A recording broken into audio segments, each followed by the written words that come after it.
one of the first things that I did to start to manage that mood variability and some of the challenges I had with that was to start on some really simple things. First one, which works for most people, but all of these are not one size fits all. So we have to be prepared that some work, some don't, depending upon how our own nervous system functions. But the first one I tried was L-Theanine. So that's a amino acid which helps to keep the brain in a state of calm focus. And that can be really helpful in a bunch of ways. It can help with entry into sleep. So there is a podcast out of the US by Dr. Andrew Huberman, where he's done a lot of discussions about how to improve sleep. And he has what he calls a sleep stack. So in the world of brain health, they talk about nootropic stacks. So if you see nootropic, that's talking about brain supplements. So don't allow the language to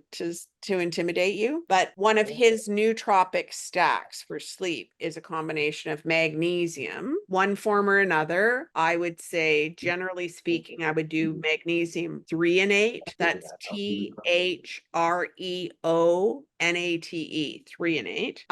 And that form of magnesium is known to penetrate the blood-brain barrier. So that's what we want there. He combines that with L-Theanine. And so that's the amino acid that is very helpful for this calm focus. And as you want to fall into sleep, you actually need that calm. And then the other thing that he uses in his stack for sleep is something called Apigenin. Interestingly enough, Apigenin is the extract from chamomile tea. So while you may have heard various things about chamomile, turns out chamomile is actually pretty good. So if you do not have any issues with salicylate, I personally just went to taking magnesium theanine and drinking chamomile tea before bed at night. It wasn't always a get out of jail free card in terms of sleep, but it did help for calmness. It did help for, I'm going to say, better quality sleep. And so those kinds of things can be really helpful overall for brain health, because you need decent quality sleep to have a happy nervous system. So when it comes to support things, those are all good ones. Other amino acids I'd look at for calm would be tryptophan. Everybody talks about turkey as a source of tryptophan. It's probably not high enough to actually help you a lot if you're actually looking for some immediate calming benefits, but tryptophan is a good option there. And you can take that between meals. If you really want to, I'm going to say, enhance your absorption of these plain amino acids, then the best thing to do is to take them between meals. So there's nothing competing with that amino acid for uptake in the gut. So tryptophan supplements can be good. 5-HTP is another one, which has a reputation as calming. And it really depends on what you need to manage in the brain. So some of us may need more dopamine. We may have